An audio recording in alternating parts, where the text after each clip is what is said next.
नमस्कार, मैं हूं अंकुर और आप देख रहे हैं सत्य हिंदी का न्यूज बुलेटिन। एक नजर अब तक की सुर्खियों पर। देश की राजधानी दिल्ली में वायु प्रदूषण लगातार बढ़ रहा है। केंद्रीय प्रदूषण नियंत्रण बोर्ड के अनुसार दिल्ली में मंगलवार की सुबह भी अधिकतर जगह AQI गंभीर श्रेणी में पाया गया। मंगलवार की सुबह 7 बजे आनंद विहार में AQI 500 दर्ज किया गया। वहीं द्वारका में AQI 496 है। इसके साथ ही पंजाबी बाग में AQI 498 है। इसके अलावा रोहिणी में भी AQI 500 है। उत्तर प्रदेश के 9 विधानसभा सीटों पर मतदान कल होना है, मगर इससे पहले पिछले चुनावों में मुस्लिम महिलाओं के साथ हो रहे व्यवहार को लेकर समाजवादी पार्टी ने चुनाव आयोग को पत्र लिखा है। दरअसल समाजवादी पार्टी ने मुस्लिम महिला वोटर का नाम लेकर चुनाव आयोग को पत्र लिखा और बड़ी मांग की है। सपा ने मुस्लिम महिलाओं द्वारा बुर्का नकाब पहनकर वोट किए जाने पर पुलिस द्वारा चेकिंग किए जाने पर आपत्ति उठाई। बता दें, मुस्लिम महिलाओं के नकाब को जिस तरह से हटवाया जाता है उसके कारण काफ़ी महिलाएं वोट डालने भी नहीं आती और बहुतों को रोक दिया जाता है। इससे वोट कम पड़ते हैं। अब सपा ने वोटिंग से पहले ही ये मुद्दा चुनाव आयोग के सामने उठाया है। समाजवादी पार्टी की तरफ से चुनाव आयोग को पत्र लिखकर कहा गया है कि मुस्लिम महिलाओं के बुर्का हटाने को लेकर वो डरी हुई हैं। इस डर की वजह से वो मतदान नहीं कर पाती हैं। सपा ने चुनाव आयोग को लिखे पत्र में कहा कि पुलिस के पास मतदाता पहचान पत्र की जांच का अधिकार नहीं हो। पुलिस पहचान के लिए बुर्का नकाब हटा लेती है, जिससे मुस्लिम महिलाएं डरी हुई हैं। सपा ने चुनाव आयोग से मांग की है कि पुलिस के पास मतदाता पहचान पत्र जांच करने के अधिकार न हों। नागपुर पुलिस ने बताया कि पूर्व गृह मंत्री और एनसीपी एसपी नेता अनिल देशमुख पर हमला किया गया, जिसके बाद वो घायल हो गए। वो सोमवार देर रात नागपुर जिले के कटोल के पास जलाल खेड़ा रोड पर बेल फाटा के पास हमले में घायल हुए। पुलिस के अनुसार घटना रात करीब 8 बजे हुई, जब वो एक चुनावी रैली को संबोधित करने के लिए वापस लौट रहे थे। अज्ञात लोगों ने उनकी कार पर पथराव किया। उनके सिर पर गंभीर चोट आई है। काटोल से उनके बेटे सलील चुनाव लड़ रहे हैं। हमले के बाद जारी एक वीडियो में देशमुख घायल नजर आ रहे हैं और उनके माथे से खून बह रहा है। उन्हें यह कहते हुए सुना गया है कि हमलावर भारतीय जनता पार्टी से थे। भाजपा ने इसका खंडन किया है। अनिल देशमुख पर हमले के बाद विपक्ष ने इसकी निंदा की है। घटना की कड़ी निंदा करते हुए और कार्रवाई की मांग करते हुए एनसीपी एसपी सांसद सुप्रिया सुले ने कहा कि चुनाव के दौरान इस तरह की हिंसा कभी भी महाराष्ट्र की प्रकृति में नहीं थी। ये राज्य लोकतांत्रिक मूल्यों पर भरोसा करता है, लेकिन भाजपा शासन ने राज्य में खासकर नागपुर में कानून व्यवस्था को नष्ट कर दिया है। हम घटना की निंदा करते हैं और मांग करते हैं कि दोषियों को जल्द गिरफ्तार किया जाए।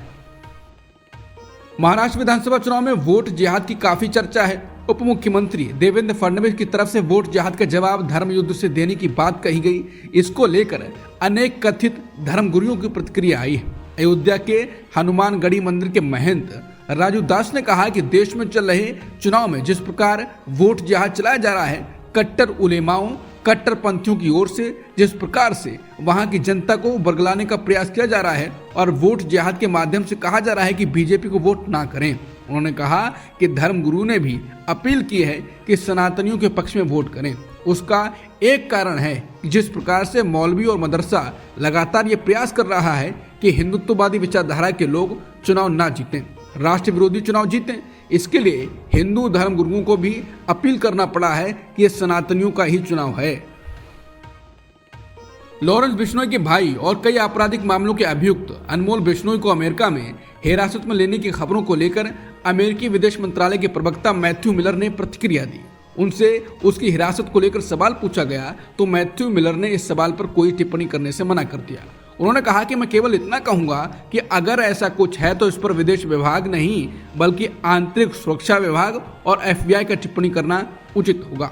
खबरों के मुताबिक बाबा सिद्दीकी की हत्या और अभिनेता सलमान खान के घर के बाहर गोलीबारी करने सहित कई मामलों में अभियुक्त अनमोल बिश्नोई को अमेरिका के कैलिफोर्निया में इमिग्रेशन विभाग ने पिछले हफ्ते हिरासत में लिया है।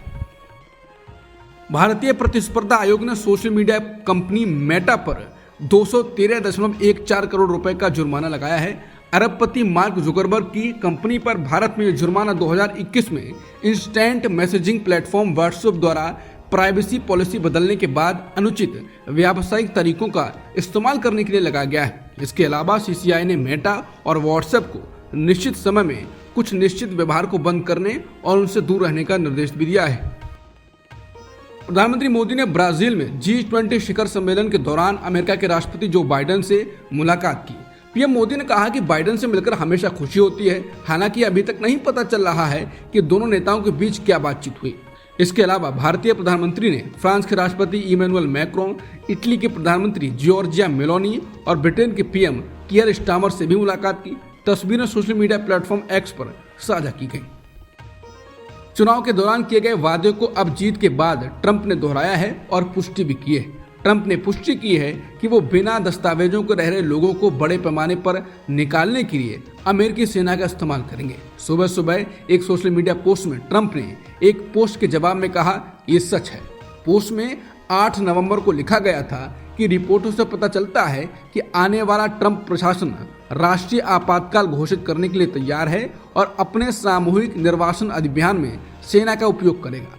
इसके बाद ट्रंप ने उत्तर दिया, सच है। अपनी शानदार जीत के बाद ट्रंप ने कहा वो अपने राष्ट्रपति पद के पहले दिन से ही बड़े पैमाने पर निर्वासन को अंजाम देने के अपने अभियान के वादे को पूरा करने का इरादा रखते हैं।